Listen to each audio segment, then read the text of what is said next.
Diesel petrol की कीमत का बढ़ना हमारे हाथ से बाहर है। तो हे भारत की महान जनता, लिख लो, नरेंद्र मोदी सरकार ने कह दिया है कि पेट्रोल डीजल के दाम पर हमसे कोई उम्मीद मत रखो।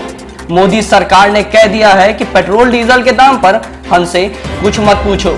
मोदी सरकार ने कह दिया है कि पेट्रोल डीजल के दाम पर वो कुछ नहीं बता पाएगी। मोदी सरकार ने कह दिया है कि हम केवल टैक्स वसूलेंगे, जमकर वसूलेंगे और आपको चुकाना ही होगा।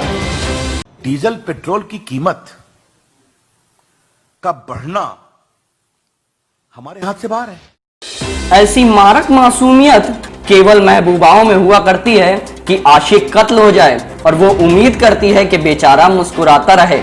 रविशंकर प्रसाद ने पता नहीं ये क्यों नहीं कहा कि पेट्रोल डीजल के दाम पर नाकाम मोदी सरकार दरअसल भारत की जनता पर एहसान कर रही है कि हमने आपको देश सेवा का मौका दिया है जो पुरानी सरकारों ने कभी नहीं दिया।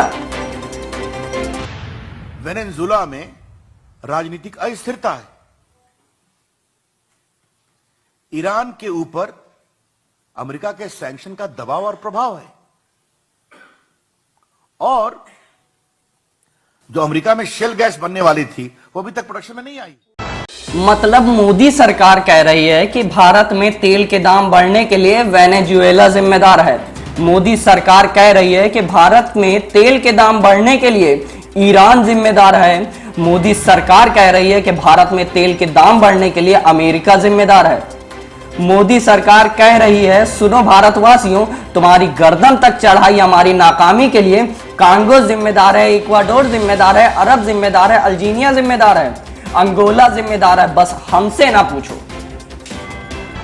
वेनेजुएला में राजनीतिक भयंकर अस्थिरता है।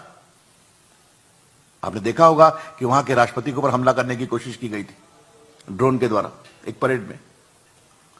ईरान के बारे में मैंने बताया, वहां सैंक्शन की समस्या है और शेल गैस का उत्पादन अमेरिका के द्वारा अभी नहीं हो पाया है पूरा। अरे वाह, रविशंकर जी तो इतिहास और भूगोल के प्रकांड विद्वान है, लेकिन भारत की जनता कंफ्यूज है कि 2014 में हमने कांगो की सरकार चुनी थी कि इक्वाडोर की सरकार चुनी थी कि अल्जीरिया की सरकार की अंगोला की चुनी थी, क्योंकि मोदी सरकार कह रही है कि हमसे तो आपकी तकलीफ का कोई लेना देना ही नहीं है। उधर अल्जीरिया और अंगोला के लोगों से ही पूछो कि 2008-9 से 2014 के बीच जब यूपीए की सरकार थी तो पेट्रोल 39 रुपए से 73 रुपए पहुंचा था। ये सच्चाई है या नहीं है? हमारे समय में कुछ बढ़ा है, पहले घटा भी था। हमने तो शुरू में ही कह दिया था कि रविशंकर प्रसाद मासूम व्यक्ति हैं। बताइए कोई मानता है ऐसे कि 2014 में हमारे बीजेपी के लोग जो सड़क पर उतरे थे पेट्रोल डीजल के बढ़ते दामों के खिलाफ, सारा का सारा फर्जी था। मतलब रविशंकर प्रसाद जो गले में कद्दू लटकाए घूम रहे थे, उसका देश काल परिस्थितियों से कोई लेना देना ही नहीं था। मोदी मनमोहन से मजा ले रहे थे, वरना पता तो उनको भी था कि केंद्र सरकार का कोई रोल ही नहीं है इसमें। 3 साल का रिपोर्ट कार्ड के कुछ ही घंटों में उन्होंने देश में जिस प्रकार से पेट्रोल के दाम बढ़ा दिए,